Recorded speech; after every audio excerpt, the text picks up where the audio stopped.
Good afternoon, Hubbard. For those that don't recognize me, my name is Charles Rostocil, and I've been your mayor for the last 6.5 years. During this time, I've had the pleasure of working with an outstanding city council, city staff, and many community volunteers. Also, over this time, our city's come through some pretty big challenges: the pandemic, an ice storm, and even a firestorm. We didn't come through these challenges because of any single person, but because as a community we came together and we worked for the common good. And when I first became mayor, I did make the commitment to avoid the drama of social media. To me, nothing good has ever come from the spectacle and noise that's ever present on these various platforms. And while I've held true to this promise, I have, out of necessity, from time to time posted or shared information for the community's good. But today I feel perhaps my own silence on many topics has been taken advantage of for far too long. Sometimes we must stand and speak the truth about a topic or call out the wrongs. But let's start with how I value the volunteers who've contributed so much behind the scenes here at Hubbard.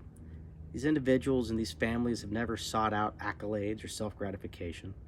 And Hubbard's filled with these families and individuals who have never called attention to themselves.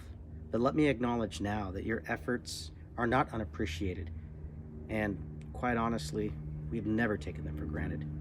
These families in Hubbard, such as the Klazinskis and the Berkeys, the Audrishes and the Prinslows, the Orrs and the Kennedys, the Youngs, the Eldons, Medina, Conte, Hagees, our fire department volunteers, and even members of the North Marion Fellowship Church. This list just goes on with so many more that do so much behind the scenes. And the one thing that stands out amongst all these volunteers is they make these efforts without asking for recognition. They just simply step forward to make their community and the city a better place. These are the true volunteers of Hubbard that I wish to thank and acknowledge. And it's for these volunteers that our city of Hubbard has decided to create a new annual award for outstanding volunteerism. This award will be rightfully named the Klazinski Award. And I look forward into coming years as we continue to award this out to our volunteers amongst the community. And over the last 6 years, I will say our little city has not stood idly by. We have engaged in many improvements across our city and community. For those that might not know, Hubbard established a set of goals years ago to help prioritize city investment and capital expenditures. The top goals of Hubbard, these things that we've been working on these past years, include the refurbishment of our city hall, efforts to repave streets and install new sidewalks, and of course the top priority of investing in our water and wastewater systems. This project, the city, that we simply refer to as the Water System Improvement Project. This project focuses on upgrading our wastewater treatment plant, which is much needed, this investment at the end of the day, in our 20-plus-year-old treatment plant, and increasing our city's water pressure. For those who haven't noticed, Hubbard has rather poor water pressure. Contrary to popular belief, though, the simple reason our water pressure is so poor is because of our iconic water tower. It's just too short. The city has worked hard to use existing funds, grants, and even low-interest loans to complete and or work on these projects without increasing fees for services. One can even see these goals already underway across the city. The City Hall, the refurbishment was pretty much completed some years ago. Many streets have already been repaved and new sidewalks installed. In fact, our Public Works Department publishes a monthly dashboard, and it's accessible to all, that tracks the 30-plus projects that are in various states of efforts, from planning to execution. Rest assured, Hubbard, your city council, your city staff, we're working to improve and invest in our city, but we do this as a team. Sadly, the city council and city staff are not without their distractors. We have all seen posts on social media or heard rumors and innuendos at our local gathering spots. More often than not, these posts and conversations are filled with misinformation, falsehoods, and sometimes even threats against our city council members and city staff. Please know that your city council and city staff want to see our community thrive. But there are those in the city who believe their way is the only way, and any disagreement is met with a threat of violence or retaliation or even anger. Yes, the city requires permits for large events. We do so not to cause problems. We do it to ensure that our city property will not be damaged. But we also do it to ensure that our residents in the city are safe and that our residents' concerns are considered. Over the years, the city has heard your comments concerns, and many other things that have been expressed in confidence. And thus the requirements for permits were updated and adjusted to help prevent future issues from occurring. I might add that the City Council and City staff are always available for your questions, your input, or to hear your concerns. Please know, don't be afraid of coming forward to learn the truth, to ask a question, or submit a complaint. We will not retaliate. We will work to help find a resolution if possible. The City Council and City staff, we pride ourselves in having an open and transparent government. Beyond the monthly Public Works dashboard mentioned already, we also stream our monthly council meetings on YouTube live to enable those that want to watch our council sessions at their convenience or at home on their own. We also allow you to dial into our City Council meetings and participate remotely.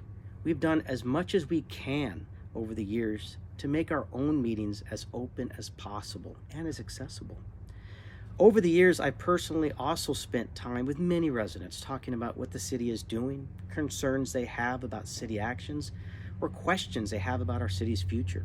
As I mentioned earlier, your city's leadership is always open to your questions, concerns, or simply a conversation. Now, many things have been said about me and my wife by a resident in this city on social media, in conversations, and through other sources. Not a week goes by I am not called or told of things said by concerned citizens. Often I am just simply one to ignore these and continue. As I already said, I don't believe much good comes from the drama and noise that can be posted on social media. I cannot keep track of all the lies and the attacks that have been directed at my family over the years since I became mayor. And to an extent, that is just simply part of the job. But lately, we have a resident who has been verbally attacking my wife and me in public. His lies and his threats have gone beyond the threshold of acceptable statements and degraded into slander and even threats of desecration of a solemn place we hold very close to our hearts.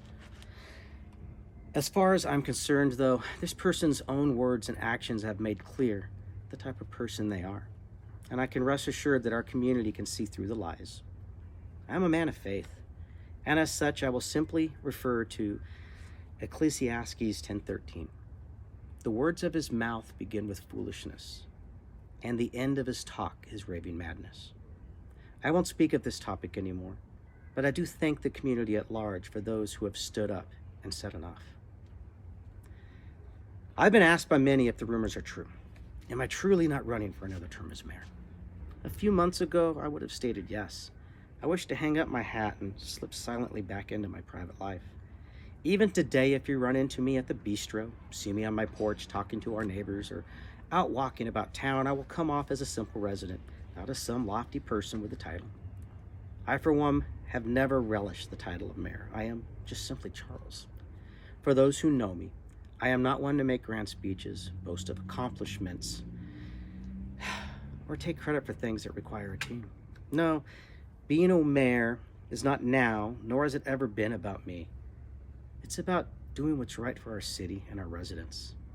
A little over 3 years ago, my wife and I went through what could only be characterized as the darkest time in our lives. This community came together and supported my family with a demonstration of love that words simply cannot express, and I cannot convey how deeply this touched us. We have not forgotten, nor shall we ever.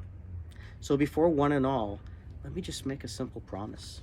I will not abandon this city to the whims of an individual who has demonstrated the inability to self-control, has proven to pass along falsehoods and lies, or believes retaliation is the only outlet for rejection or being told no. You all deserve better. If asked, I will run again to continue our work on the goals our city staff and council established many years ago. Because together we will continue to build and support one another unconditionally, as a community should, in our cherished little city of Hubbard. Thank you.